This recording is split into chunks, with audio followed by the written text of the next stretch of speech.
안녕하세요, 메슬로입니다. 오늘은 2010년대 중후반 포체티노의 지휘 아래 토트넘의 황금기를 이끈 데스크라인에 대해 알아보도록 하겠습니다. 그럼 재밌게 봐주세요. 데스크라인은 델리알리의 D, 에릭센의 E, 손흥민의 S, 케인의 K를 따서 만든 조합으로 델리알리의 번뜩이는 플레이, 에릭센의 창의적인 패스, 손흥민의 스피드와 마지막으로 케인의 마무리까지 서로 각자 다른 본인들만의 무기로 만들어내는 시너지는 상당히 위협적이었습니다. 사실 이들은 함께 구성된 초반 명확한 네이밍 없이 판타스틱 4란 이름으로 불렸지만 점점 막강한 영향력을 보이면서 데스크라인이라 불리게 된 것이었는데요. 자, 이들 중 가장 먼저 두각을 나타낸 선수는 바로 에릭센으로, 그는 2013년 베일이 남긴 거액의 이적료로 영입된 베일의 유산 중 한 명이었습니다. 당시 그의 이적료는 약 180억 원. 이는 제2의 라우드럽, 아약스의 천재 플레이메이커로 불리던 에릭센의 명성에 비해 상당히 적은 이적료였는데, 이러한 이유는 지난 유로 대회에서 부진한 활약을 보여 빅클럽들의 영입 리스트에서 제외되면서 토트넘이 저렴한 이적료에 영입할 수 있었던 것이었습니다. 그리고 비슷한 시기에 토트넘 아카데미에서 성장한 해리 케인이 시즌 중 경질된 빌라스버스의 후임 팀 셰우드 감독에 의해 발탁되어 1군의 모습을 드러냈는데요. 당시 팀 셰우드 감독이 구단 내에서 선수 육성 업무를 맡고 있었기 때문에 케인을 포함한 벤탈렉과 같은 유스 출신의 선수들이 발굴되어 기회를 얻을 수 있었습니다. 하지만 이때까지만 해도 케인은 측정감이 아닌 백업 자원에 불과했죠. 그 사이 에릭센은 토트넘의 핵심으로 발돋움하며 데뷔 시즌에만 7골 8도움을 기록, 자신의 진가를 어김없이 발휘했습니다. 이후 14-15 시즌 포체티노 체제에 접어들어 마침내 해리 케인과 에릭센이 주축 멤버로서 함께 가동되기 시작했는데요. 포체티노는 전술적으로 빌라스버스, 선수 육성 부분은 팀 셰우드의 연장선에 있는 인물로 어린 선수들의 포텐을 터뜨리는데 일가견이 있던 인물이었습니다. 그의 지도하에 케인은 리그에서만 21골을 기록, 아게로에 이은 리그 득점 순위 2위에 이름을 올렸습니다. 이러한 활약으로 토트넘 올해의 선수, PFA 올해 영플레이어, PFA 올해 팀에 선정되며 유망주 딱지를 떼고 토트넘의 핵심 선수로 발돋움하게 되죠. 이렇듯 케인과 에릭센이 먼저 확고한 입지를 다진 상황에서 2015년 델리알리와 손흥민이 영입되며 마침내 데스크라인 멤버가 꾸려졌습니다. 먼저 델리알리는 밀턴 키스톤스 소속으로 맨유와의 리그컵 경기에서 눈에 띄는 활약으로 팀의 승리를 이끌며 여러 프리미어리그 팀들로부터 주목을 받았습니다. 그렇게 2015년 2월 토트넘이 약 87억 원에 영입하는 데 성공했는데요. 그는 자녀 시즌을 밀턴 키스톤스에서 보낸 뒤 여름에 합류했습니다. 여담으로 당시 리버풀이 그를 영입하려고 했으나 확신을 가지지 못하고 주저하던 사이 토트넘이 그를 영입해 갔다고 하죠. 그리고 델리알리가 토트넘에 입성한 여름 손흥민 선수가 레버쿠젠에서 약 400억 원에 영입되었습니다. 이는 과거 나카타가 로마에서 파르마로 이적하며 기록한 346억 원을 뛰어넘는 역대 아시아 선수 최고 금액이었는데요. 그는 레버쿠젠에서 달았던 등번호 7번을 그대로 부여받으며 큰 기대를 받았습니다. 이적료의 규모나 등번호만 보았을 땐 주전자리는 따놓은 당상이란 평가들이 많았지만 과연 샤들리, 덴벨레, 타운샌드보다 더 나은 경쟁력을 보여줄 수 있을까라는 의심의 눈초리도 존재했는데요.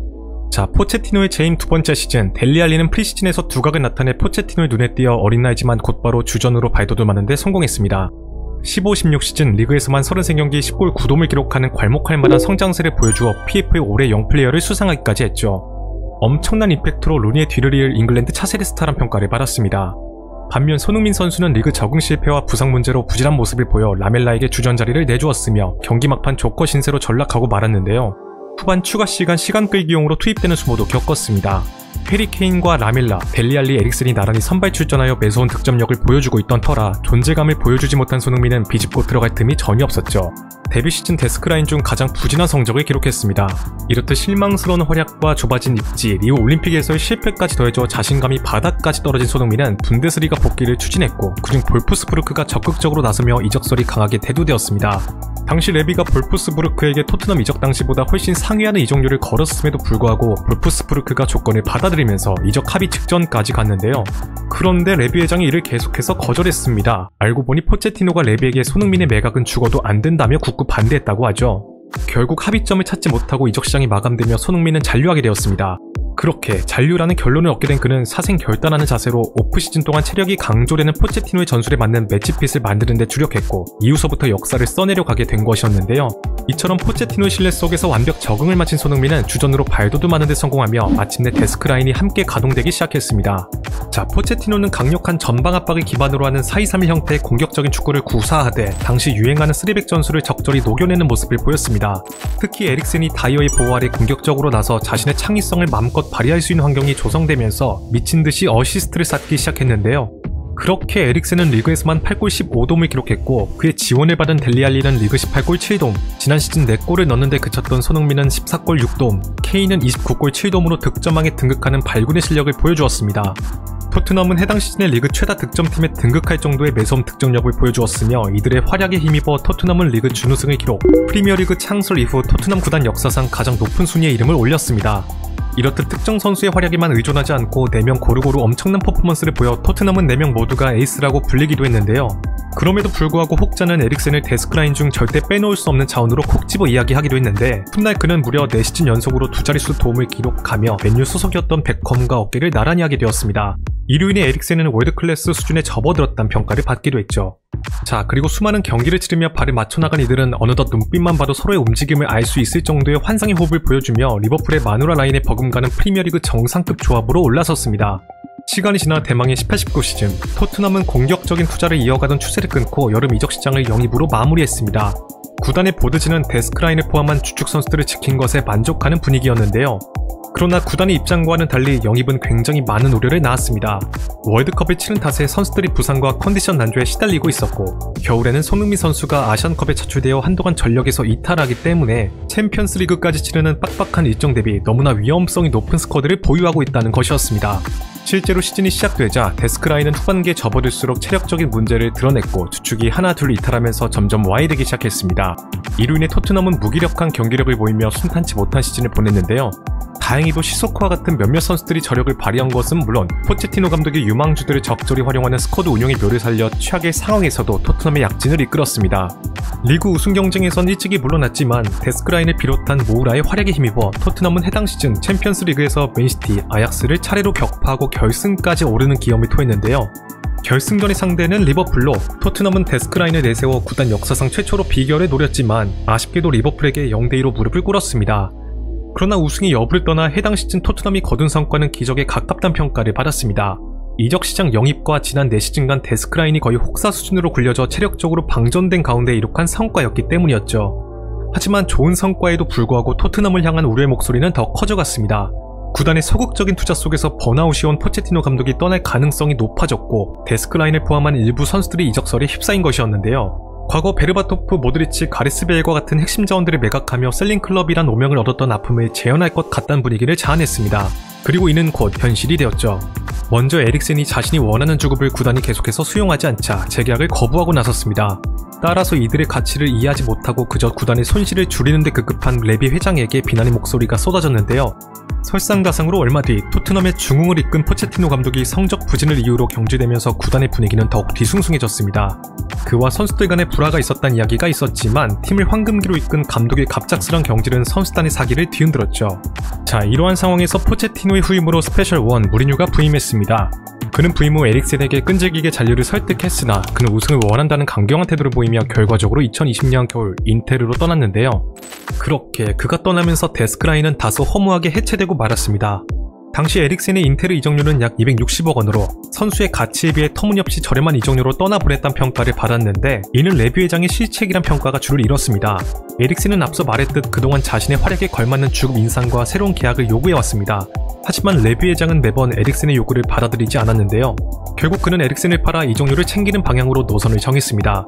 문제는 레비가 그의 이적료를 1,500억 원 정도로 지나치게 높게 책정했다는 것이었죠. 당연히 부담을 느낀 여러 클럽들이 영입 경쟁에서 발을 빼기 시작했고 어느새 계약 기간이 얼마 남지 않자 다급해진 레비가 적은 이적료의 인테르로 넘긴 것이었습니다. 자, 그리고 비슷한 시기에 데스크라인 중 또 다른 선수의 이적설이 나왔으니 바로 델리알리였습니다. 사실 델리알리는 무리뉴 체제에서 치른 4경기에서 3골 3도움을 올리며 한동안 무리뉴의 남자라고 불릴 정도의 좋은 경기력을 보여주고 있었습니다. 하지만 급격한 하락세로 활약도가 떨어지며 얼마 안가 무리뉴의 눈밖에 났는데요. 팀에 헌신적이지 않고 훈련장에서도 게으른 그의 태도에 실망한 무리뉴가 그를 타 팀으로 임대 보낼 것이란 이야기가 나왔습니다. 실제로 토트넘의 다큐멘터리에서 무리뉴가 델리알리의 훈련 태도에 대해 쓴소리를 뱉는 장면이 나오면서 이들의 갈등의 골이 깊어졌음이 드러나기도 했죠. 당시 팬들도 그의 사생활을 부진의 문제점으로 지적하며 맹비난을 퍼부었습니다. 그렇게 델리알리는 무리뉴가 토트넘을 떠난 이후에도 제폼을 찾지 못하며 결과적으로 2022년 겨울 거의 쫓겨나다시피 에버튼으로 이적하게 되었습니다. 당초 임대로 떠날 것으로 전망되었으나 이적시장 막바지에 레비 회장이 그를 매각하는 쪽으로 방향을 튼 것이었는데요. 그런데 훗날 델리알리가 자신의 부진에 빠진 것에 대해 과거 아픈 기억에 대한 트라우마가 재발생했고 이로 인해 은퇴를 고려할 정도의 과도한 스트레스를 받았기 때문이라고 밝히면서 팬들로 하여금 안타까움을 자아냈는데요. 수면제 중독, 음주 문제까지 겹쳐 재활시설까지 다녀올 정도였다고 합니다. 추가적으로 돌이켜보면 감사하지만 무리뉴의 가혹한 채찍질이 당시 자신에겐 옳지 못한 방식으로 반응했다고 하죠. 무리뉴가 자신에게 게으르다고 이야기한 것도 회복 세션을 가진 뒤 잘못 판단한 것이었고 일주일 후 자신에게 직접 사과했었다고 합니다. 사실 델리알리가 포체티노 밑에서 좋은 활약을 펼칠 수 있었던 이유는 포체티노가 축구 외적으로 그의 멘탈을 보살펴 주었기 때문이기도 했는데요. 따라서 델리알리는 포체티노가 팀을 떠났을 때 굉장히 힘들었었다고 합니다. 그렇게 델리알리가 팀을 떠나면서 토트넘이 향후 10년을 책임질 것이라고 평가되던 데스크라인 중 손흥민과 케인만 남게 되었습니다. 자연스럽게 토트넘의 공격은 이들의 호흡에 의해 좌우되기 시작했고 손케 듀오라고 불리며 이들은 프리미어리그 역사상 최다 합작골을 기록하게 됐는데요. 하지만 2023년 케인마저 미넨으로 이적하면서 데스크라인 중 오직 손흥민 선수만이 남게 되었습니다. 그동안 축구계에서 SSS, BBC, MSN, 마누라 라인과 같은 다양한 조합들이 탄생했지만 완성된 선수들로 조합된 이들과 달리 데스크라인은 감독이 직접 육성시켜 유럽 최고 수준의 조합으로 만들어냈다는 점에서 큰 차이점이 있습니다. 무려 4선수의 포텐을 동시다발적으로 함께 터뜨린 것이기 때문에 정말 대단한 일이라고 할 수 있는데요. 그런데 안타까운 점은 이들이 함께하던 시기에 토트넘이 우승컵을 하나도 들어올리지 못했다는 것입니다. 이로 인해 최고의 조합을 가지고도 우승을 거두지 못한 포체티노 감독의 지도력을 지적하는 이들이 있는 반면 레뷰 회장의 운영 방식에 문제가 있었다고 주장하는 이들도 있습니다. 여러분들은 오늘 이야기를 들으면서 어떤 생각이 드셨나요? 댓글로 의견을 남겨주시면 감사드리겠습니다. 자, 오늘의 영상은 여기까지입니다. 재밌게 보셨다면 좋아요와 구독을 부탁드리며 다음에는 더 재밌는 컨텐츠로 찾아뵙도록 하겠습니다. 감사합니다.